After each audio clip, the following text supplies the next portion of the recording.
네, 여러분 안녕하십니까. 이번 영상도 항상, 계속 제가 지속적으로 같은 이야기를 하면서 동영상을 올리는 측면이 있는데, 이번에도 역시 많은 처음 시험을 준비하시는 분들을 위해서, 이번 동영상에 또 제가 전달하고자 하는 내용이, 시험 준비하시는데 많은 참고사항이 됐으면 좋겠다는 생각으로 다시 한번 영상을 남깁니다. 아마 이런 영상은 제가 계속 주기적으로 올릴 것 같아요. 그렇기 때문에 여러분들이 좀 참고를 하셔서 이 통계를 보시고 이게 확실히 정말 시대가 달라지긴 달라졌구나라는 거를 좀 여러분들이 많이 깨달아 가시는 그런 기회가 되었으면 좋겠습니다. 우선은 정보처리 기능사에 대해서 다시 한번 또 언급을 하는 거거든요. 자, 정보처리 기능사라는 종목을 처음 준비하시는 분들이 분명히 있을 겁니다. 이번 22년도 4회차가 다가오는 시점에서 분명히 이번 4회차의 필기 합격을 처음 하신 분들도 있을 거고, 기존에 불합격하신 분들도 있을 거고, 다양한 사례의 응시자분들이 이번 22년도 4회차를 준비하시는 분들이 있을 건데, 자, 우선은 현재 앞서 진행돼 왔던 통계를 보고 제가 좀 설명을 드릴게요. 정보처리 기능사의 경우에는 22년도에는 먼저 1회차입니다. 1회차. 자, 1회차의 이제 필기. 여기서 말하는 건 지금 현재 필기입니다. 자, 필기 통계를 봤을 때 1회차에서는 합격률이 어떻게 되는지 한번 볼게요. 자, 1회차 필기 합격률이 얼마였냐면은 저기입니다. 이게 22년도 1회차 필기 합격률 69%였습니다. 69%. 정확히는 69.2% 정도 나왔었거든요. 이 정도로 나왔고요. 그 다음에 이제 2회차 필기 합격률은 당시에 60% 정도 나왔습니다. 제가 지금 이거 앞전에 엑셀 파일로 올라온, 주기적으로 올라온 통계 자료를 보고 말씀을 드리는 거거든요. 다음에 3회차 같은 경우에는 몇 %가 나왔었냐면 22년도 3회차에 60.2% 정도가 합격률이 나왔어요. 이 정도로 나왔다 보시면 됩니다. 그 다음 4회차 합격률이 몇 %가 나왔었냐면 63.8% 정도 나왔어요. 그래서 실제 이 데이터의 경우에는 우리가 조금 더 자세히 볼 필요가 있는데, 1회차에 이제 접수를 한 인원입니다. 시험 장소를 예약한 인원이 이제 있거든요. 그래서 3,402명 정도가 실제 예약을 했었고, 실제로 응시한 인원, 시험장에 출석을 한 인원을 얘기해요. 출석한 인원이 거의 2,799명 정도가 이때 1회차에 출석을 해서 시험을 봤었어요. 그래서 합격 인원이 정확히 얘기하면 1,937명 정도가 합격을 한 거라 보시면 됩니다. 그래서 실제 이 합격률이 당연히 나오는 합격률은 이 합격한 인원에서 출석을 한 인원이 되겠죠. 그렇게 해서 69.2%가 나온 거라 보시면 돼요. 자, 그러면 그 다음에 이제 2회차 필기 때 3,227명이 실제 예약을 했었고요. 출석한 인원은 2,506명 정도가 출석을 했었고, 그 다음에 1,519명 정도가 합격을 해서 60.6%가 나온 거를 이제 확인을 할 수가 있습니다. 그래서 60.6%가 나왔고요. 정보처리 기능사 3회차 필기 때는 3,651명이 이제 예약을 했었고, 실제 출석한 인원은 2,974명이 이제 출석을 해서 시험을 봤습니다. 1,790명 정도가 합격을 해서 실제 합격률은 60.2%가 나온 게 맞아요. 자, 그 다음 이제 4회차 필기 때는 3,903명 정도가 시험을 받고 응시를 했었고요. 예약을 했었고 장소 예약을 했고 2,976명 정도가 실제 출석을 해서 1,898명 정도가 합격을 했어요. 그래서 합격률은 63.8%가 되는 겁니다. 네. 그래서 이렇게 합격률이 나왔다라는 사실을 일단 통계를 통해서 알 수가 있죠. 그러니까 평균 절반 이상은 다 합격을 한다는 얘기예요. 정보처리기능사 필기는 절반 이상은 합격이 되는 비율이다라고 보시면 됩니다. 그러니까 정보처리기능사 필기는 그렇게 어렵지가 않아요. 왜냐면 실제 여기에서 등장하는 난이도가 뭐 전자계산기 일반에서 말하는 불대수, 그 다음에 집합에 대한 개념 이런 거를 묻는 문제와 그 다음에 이제 기본적인 엑셀이나 또는 파워포인트에서 사용되는 어떤 기본적인 자주 사용하는 용어, 그 다음 데이터베이스의 기초가 되는 몇 가지 SQL 명령어와 운영체제, 통신 이런 부분에 대한 어떤 종합적인 필기 난이도이기 때문에 필기에서는 사실은 그렇게 이제 큰 문제나 이슈가 될 만한 변동사항은 없거든요. 합격률이 무난하게 계속 60%대를 유지해 오고 있어요.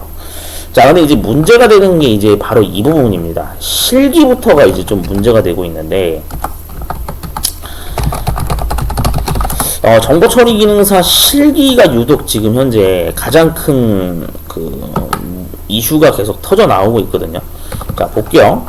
22년도 1회차, 그다음 2회차, 3회차 이렇게 현재까지 진행이 되어 왔어요.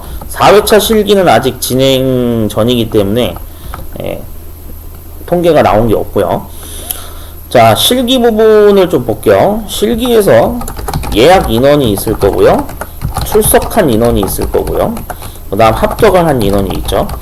그 다음 합격률 똑같이 통계 내보겠습니다. 22년도 1회차 때 이제 합격률이 좀 많이 이슈가 됐습니다. 그때 당시에 예약을 한 인원은 2,744명이고 실제 시험에 출석한 인원이 2,087명이고 합격자가 35명만 나왔어요. 그래서 최종 합격률은 1.7%가 된다라는 것을 우리가 알 수가 있는 거죠.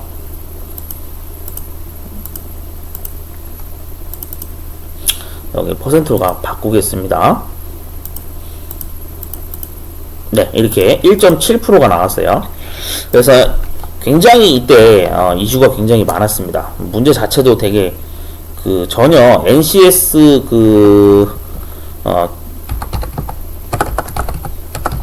NCS 표준 공개 자료에도 없던 문제가 출제돼가지고 굉장히 이제 응시자분들한테서 국민신문고로 민원을 좀 많이 받은 그런 사례이기도 했었죠.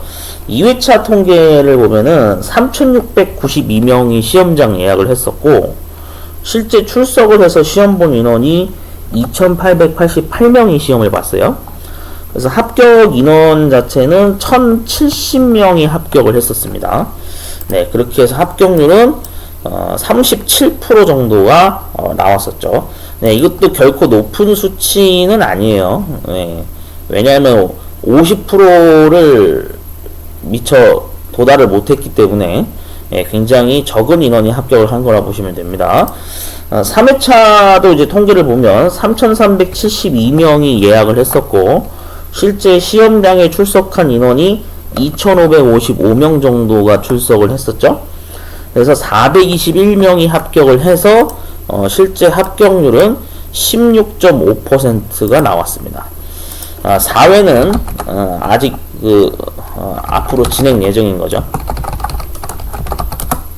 네, 현재 진행된 건 이렇게 3회차까지 진행이 됐습니다. 자, 이게 사실 굉장히 이제 논란이 많이 있어요. 네, 이 문제가 되는 게 바로 이 기능사 실기 부분인데, 일단은 좀 알고 계셔야 되는 게 뭐냐면은, 사람들이, 많은 분들이, 우리나라는 항상 그런 얘기를 합니다. 기능사 종목. 그러니까 유독 우리가 일반적으로 알기론 대부분의 사람들의 인식을 설명드릴게요. 이건 저의 이야기가 아니라 대부분 사람들의 인식인데, 기능사 하면은 일단은 그런 인식이 강하죠. 가장 단기간에 준비로 합격하기 수월한 자격증이다. 자격증 등급이다. 이렇게 인식을 많이 하고 있거든요. 이게 일부는 맞는 말이고 일부는 틀린 거예요. 그러니까 이거를 한 번에 이렇게 다 일괄되게 보편화시키기에는 사실 문제가 있어요. 만약에 주변에서, 만약입니다. 만약에 시험을 준비하는 응시자분들,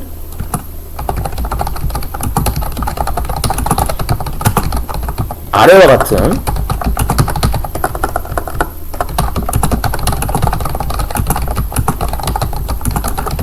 만약에 시험을 준비하는 응시자분들 중에 주변에 이렇게 아래, 이게 뭐 기능사는 뭐 단기간의 준비로 합격하기 수월한 자격증 등급이다 라고 조언을 하시는 분들이 있다거나, 또는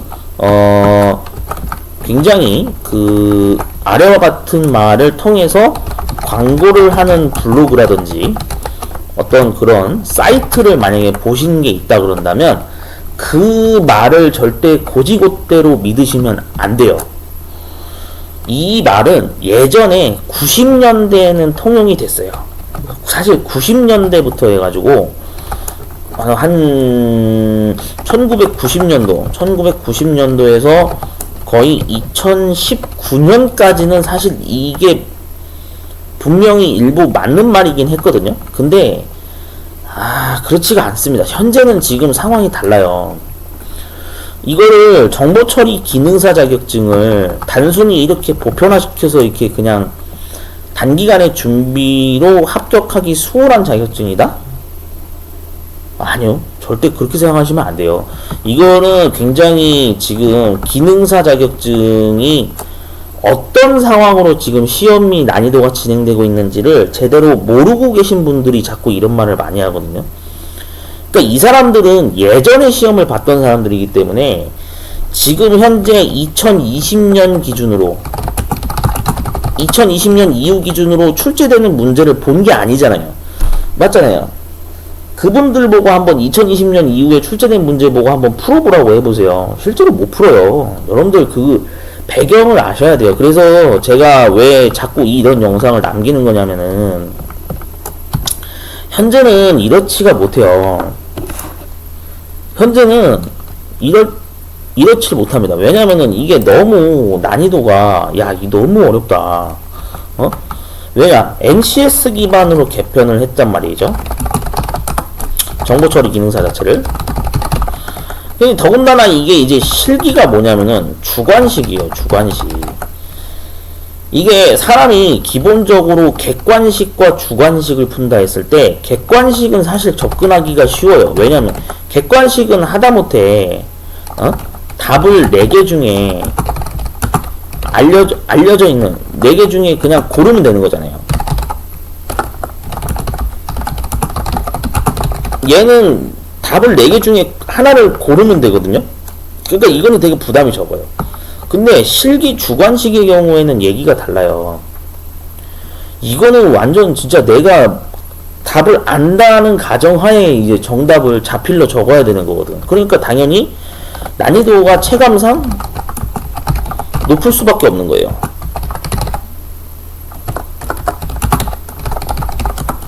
누가 시험을 보더라도 난이도가 체감상 높거든요.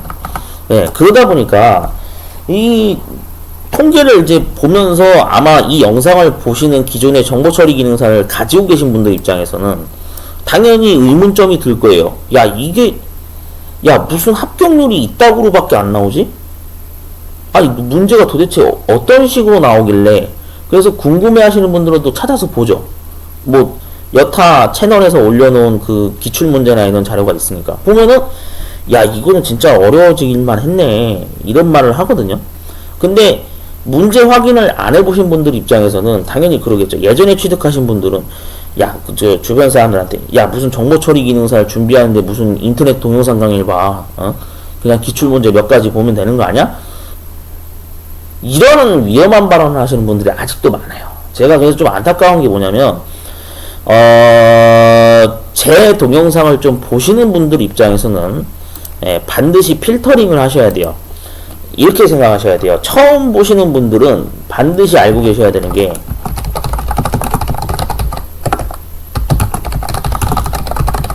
자, 처음 보시는 분들은 반드시 속지를 해야 됩니다. 뭐냐면은 정보 처리 기능사는 절대로 3개월 내로 합격을 할 수 있을 거라는 그런 유혹된 말을 믿으면 안 됩니다. 진짜예요. 이거는 저만 그렇게 얘기하는 게 아니고 시험을 보고 오신 많은 분들이 지금 20년도부터 22년도 3회차까지 거의 2년 가까이 시험이 지금 진행됐죠. 올해 4회차까지 딱 진행되면 딱 2년 차를 맞이하는 건데 분명히 말씀드리는데 주변에서 뭐 3개월 내로 합격을 할 수 있다 뭐 이딴 소리를 자꾸 짓거리시는 분들이 있는데 좀 제가 세게 얘기하겠습니다. 여러분, 시대가 바뀌었습니다. 우리가 이 정보처리 기능사는 IT 자격증이거든요. 얘는 IT 분야의 핵심이라고 알려져 있는 자격증이에요. 그런데 아시다시피 우리가 지금 90년도와 지금은 완전히 다르죠.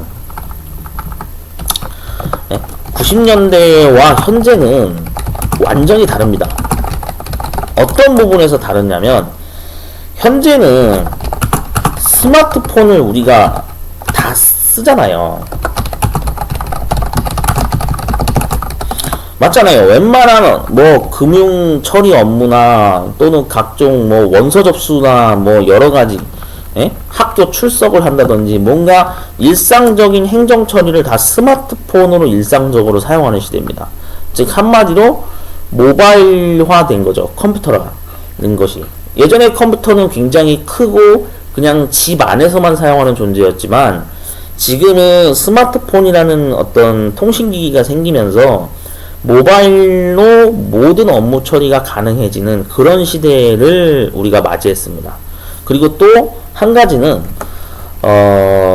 그저 모든 일상적인 공공장소에서 키오스크라는 것이 이제 등장을 하기 시작하면서 그야말로 전자제품이 다양하게 IT 기술이 접목되어서 인베디드화가 된 것이 굉장히 많아요.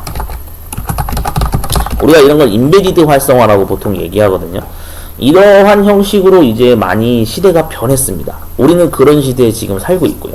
그러니까 그만큼 IT 분야가 굉장히 우리 일상생활에 깊이 녹아들어 있는 그런 배경 속에서 우리가 이 정보처리 기능사라는 거를 준비를 하고 있는 거기 때문에 실질적으로 출제국 입장에서도 바보가 아닌 이상은 그 절대로 거저먹기 식으로 기능사를 줄 생각이 없다는 얘기예요. 지금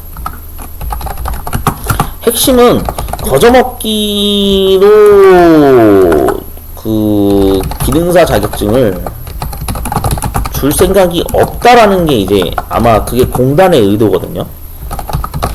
이런 의지가 아마 강하게 녹아들어 있다라고 저는 느꼈어요. 2년 동안 그 20년도부터 22년도 현재까지 진행되어 온 그 자격증 실기 시험의 어떤 난이도나 문제의 출제 방향을 보면은 이거는 야 이제 거저먹기로 줄 생각 없어.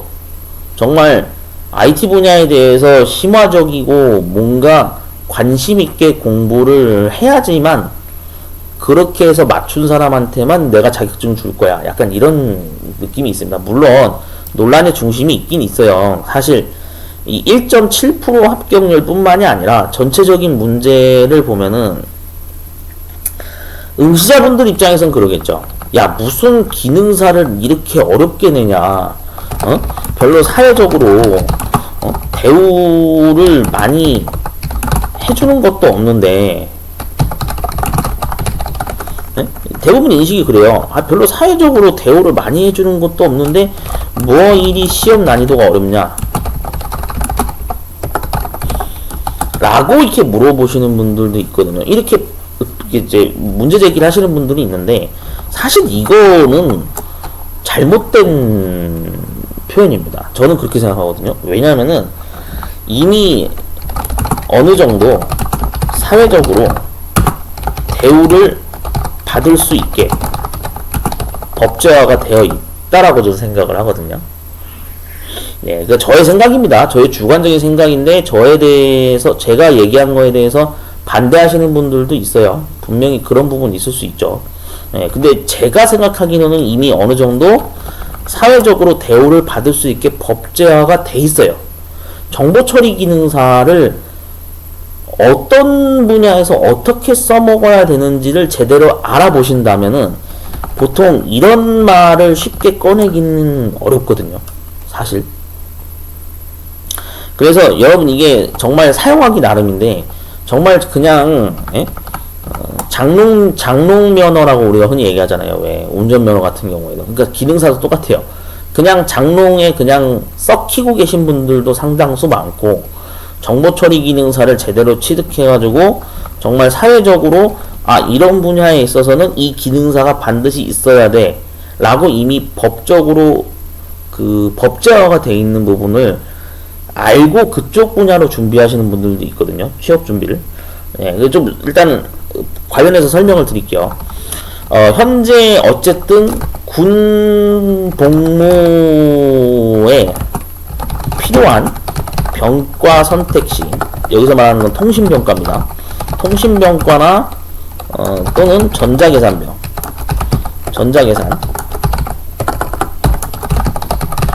이런 어떤 내가 의무 복무를 하려는데 이거 가산점이 인정이 돼서 이 자격증을 취득한다 라고 하시는 분들이 상당수 많아요. 일단 이런 이유로 시험을 준비하시는 분들 입장에서는 사회적으로 별로 대우를 해주는 것도 없는데 뭐 이렇게 어렵냐라고 얘기를 하시면 안 돼. 왜냐면은 이런 혜택을 이미 주고 있잖아요. 병무청에서. 맞죠? 이것도 나름대로 혜택이라고 하면 가산점 혜택이죠. 그러니까 당연히 이 말은 앞뒤가 맞지가 않는 거죠. 논리적으로 따지면. 네. 그러면 자, 또 하나 법제화되어 있는 게 뭐냐면은 한국정보통신공사협회입니다. 한국정보통신공사협회에서는 이미 이 정보처리 기능사를 공식적으로 경력자 수첩과 그 다음에 감리원 수첩을 발급받는데,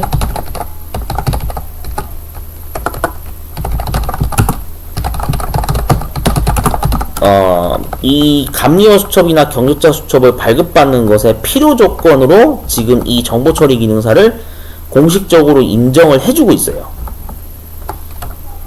일단 이거를 좀 알고 계셔야 돼요. 예.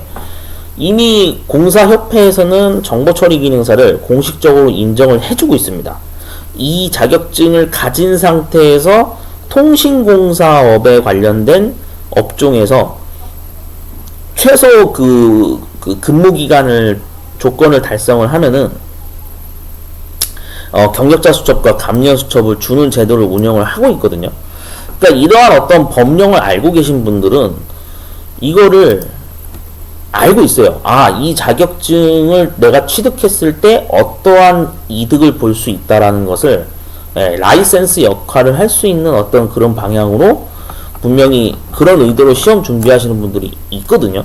근데 이제 문제가 유독 되는 게 뭐냐면은, 사실은 군대 가산점 때문에 이걸 준비하시는 분들이 불만이 많은 건 사실이에요. 왜냐면 이 군 입대를 하기 위해서 시험을 준비하시는 분들은 실제로 IT에 관련해서 기본 지식이 아직 부족한 상황이다라는 것을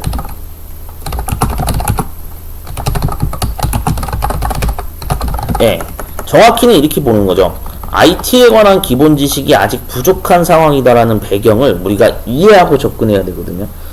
이분들은 사실 이걸 합격하기가 쉽지 않아요. 왜냐하면은 내가 뭐 실제로 그 개발 프로그램 개발을 많이 해본 경험이 아직 없고, 네, 처음 접하는 과목이고, 실제로 이거를 공부하는 방식을 뭐 정말 다양한 방식으로 하시는 분들이 많아요. 어떤 분들은 이거를 뭐 책만 보고 공부하셨다고 하시는 분도 있고, 심지어 어떤 사람들은 정말로 내가 개발 툴을 사용해서 비주얼 스튜디오를 뭐 6.0 버전을 사용했다든지, 6.0은 좀 심하긴 했나? 아무튼 뭐 2019 버전을 내가 커뮤니티 버전을 깔아서 직접 디버깅을 연습해 봤다든지, 아니면 이클립스 자바 같은 걸 설치해 가지고 알고리즘 연습을 해 봤다든지, 뭔가 이런 어떤 경험의 차이에서 나오는 그 합격이냐 불합격이냐의 어떤 당락 기준이 작용하기도 하는데, 제가 이제 그 근본적으로 그래서 말씀드리고 싶은 게 이제 그런 거죠. 이거 어려워요. 여러분, 이제 시대가 달라졌습니다. 과거에 그냥 날로 먹는 시대는 끝났어요. 제가 봐도 그게 느껴지거든요. 그러니까 이 앞으로 시간이 지나면 지날수록 점점 이런 방향으로 분명히 흘러가고 있는 건 맞아요. 정보처리 기능사라고 하는 자격증이 점점 사회적으로 이런 분야에서 어떤 관련된 분야에서 대우를 받을 수 있게 점점 법제화되고 있는 것은 사실입니다. 그게 강화되고 있는 측면이라고 봤을 때는 이 기능사를요, 예, 앞으로는 이 합격률이 계속 이런 식으로 50%를 넘기지 못하는 그런 비율로 나올 것 같은 예상이 들거든요.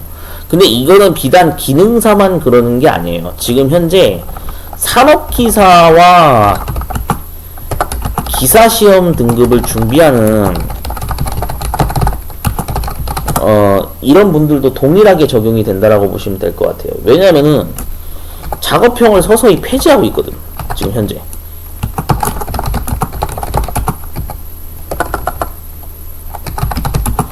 작업형 폐지가 되고 필답형 주관식으로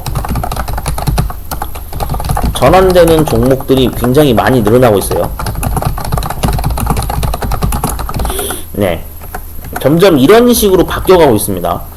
산업기사와 기사 등급이 예전에는 작업형으로 진행됐던 것들이 필답형 주관식으로 전환되고 있어요. 이러한 배경을 알고 계신 분들은, 최근에 자격증을 공부하신 분들은 알아요. 근데 예전에 자격증을 따신 분들은 당연히 모를 수밖에. 왜? 자기들이 그 시험을 다시 보는 게 아니니까. 그런데 이제 좀 나도 노후 대비를 좀 해야겠다라고 해가지고 뭐 이제 슬슬 나이가 이제 한 40, 50 되시는 분들이 이제 와서 다시 시험을 보려고 했더니만, 아니 이게 웬걸, 전부 다 작업형이 폐지되고 주관식으로 바뀌어버렸네. 그럼 환장하는 거예요. 나중에 가서 그거를 이제 느끼신 분들은, 알게 되시는 분들은 더 멘탈이 탈탈탈 털립니다. 왜냐? 이미 미리 경험하신 분들은 그걸 알기 때문에 더 진짜 내실 있게 준비를 하거든요. 막 스터디 카페를 가기도 하고, 독서실 가서 공부하고 계신 분들도 있고, 그런 분들이 많아요. 근데 자기들 시험을 준비하지 않고 있는 분들은 사실 이해가 안 가거든. 왜냐면 아니 굳이 저렇게까지 공부를 해야 돼? 그러는데 막상 자기가 이제 시험을 준비해야 되는 당사자 입장이 돼 보니, 그때 왜 그 사람들이 그렇게 스터디 카페까지 가면서 공부를 했는지 이제야 이해가 되는구나 해가지고 뒤늦게 깨닫게 되는 거죠. 그러니까 이게 저도 유튜브에 영상 몇 개 올리면서 느낀 거지만, 실제로 그 시험 출제 기준에 대한 어떤 그런 내용이나 정보 입수를 안 하시는 분들이 굉장히 많아요. 시험 문제가 개편됐는지조차도 모르는 분들도 심지어 있어요. 그러니까 중요한 게 뭐냐면은, 제가 항상 얘기하는 거지만, 여러분 앞으로 자격증 공부 정말 제대로 하실 거면, 무조건 큐넷 사이트 끼고 사셔야 돼요. 큐넷 사이트를 적어도 이틀에 한 번씩은 들락달락 하셔야 돼. 이게 이제는 필수예요, 필수. 그래야 내가 정확한 정보 입수를 해서 보다 효과적으로 자격증 공부를 할 수가 있다 이거죠. 그러니까 다른 사람이 하는 말을 그냥 믿으시면, 고지고대로 믿으시면 안 돼요. 그 사람이 하는 말은 정확한 정보가 아니야. 그 사람이 정확히 출제 기준에 대해서 알고 있으면서 그런 얘기를 하는 거면 상관이 없는데, 정확한 출제 기준도 제대로 알아보지도 않고 그냥 옛날식으로 그냥 날로 먹는 수준이다라고 잘못 알고 계시는 분들한테 그렇게 조언을 받으신 분들은 그럼 이제 같이 망하는 거예요. 이제 뭔 얘기인지 아시겠죠? 그러니까 이게 여러분들 자격증 공부라고 하는 게요, 이제는 국가기술 자격증을 의무적으로 요구하는 사업장들이 점점 늘어나고 있어요. 점점 앞으로 그러한 법조항들이 계속 생겨날 거고 시대가 많이 바뀌고 있습니다. 그렇기 때문에 이런 배경이 있다라는 사실을 모르시는 분들은 반드시 좀 이거에 대한 어떤 인지를 좀 하셨으면 좋겠어요. 시험 준비를 이번에 처음 하시는 분들은 이게 이런 식의 어떤 다른 자격증 종목과 다르게 유독 기능사인데도 불구하고 정보처리 기능사가 실제로 이렇게 많은 사람들이 탈락을 하고 있구나라는 배경을 일단은 좀 통계만이라도 좀 숙지를 하고 좀 공부를 하셨으면 좋겠어요. 그리고 가장 중요한 건 뭐냐면 절대 책만 가지고 공부하셔서는 안 돼요. 제가 항상 강조하지만 개발 툴 프로그램 꼭 반드시 사용해야 됩니다. 이거를 사용한 것과 사용하지 않고 그냥 공부를 한 거는 완전 천지 차이예요. 디버깅을 실제로 컴파일러한테 맡겨서 그 실행 결과를 내가 확인하는 거랑 그냥 책만 보고 그냥 공부하는 거랑은 분명히 달라요. 여러분들 그걸 아셔야 돼요. 내가 코드 작성하면서 뭔가 에러 같은 것도 나보고, 에러 경험도 해보고 오류 경험을 해봐야 돼요. 오류가 나는 경험을 많이 해야, 그래야 내가 뭔가 효과적으로 좀 더 정확하게 논리적으로 이 알고리즘 분석을 할 수가 있는 거지. 그냥 책만 가지고 그냥 냅다 공부한다고요? 그러면은 10중 8구 망합니다.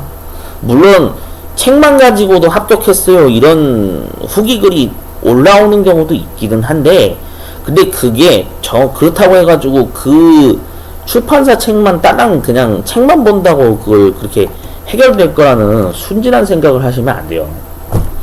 반드시 개발 툴을 사용하신 분들이 많을 거란 말이에요. 그러니까 여러분들 그거를 아셔야 돼요. 배경을. 아시겠죠? 그래서 이 정보처리 기능사 종목 같은 경우에는 좀 더 이번에 처음 하시는 분들은 이런 배경이 있다라는 걸 좀 알고 계시고, 기존에 떨어져서 다시 시험을 필기부터 다시 봐야 되는 분들은 포기하지 마시고 다시 한번 도전을 꼭 하셨으면 좋겠습니다. 왜냐면 정말 어려운 자격증이거든요. 어려운 자격증이에요. 나만 어려운 게 아니라 모든 사람들이 다 지금 어려워하고 있어요. 맞아요. 통계를 보면 알잖아요. 나만 어려운 게 아니에요. 이거 합격하신 분들도 가까스로 60점 넘겨서 합격하신 분들도 많아. 그렇기 때문에 막 내가 떨어졌다 그래가지고 너무 그렇게 막 자책하지 마시고, 그래, 굉장히 시대가 많이 바뀐 만큼 어렵게 출제되니까 그래, 이 어려운 난이도를 내가 한번 어떻게든 이겨내보자 라는 그런 도전 정신으로 다시 한번 시험을 내실 있게 준비하셨으면 좋겠습니다. 자, 지금까지 정보처리 기능사 합격률 통계와 전반적인 시험 준비를 하는 데 있어서 내가 가져야 될 어떤 배경 지식, 이런 것들에 대해서 한번 열심히 언급을 해봤습니다. 시험 보시는 분들 화이팅 하시고, 이번 22년도 4회차에는 정말 좋은 결과가 나왔으면 좋겠습니다.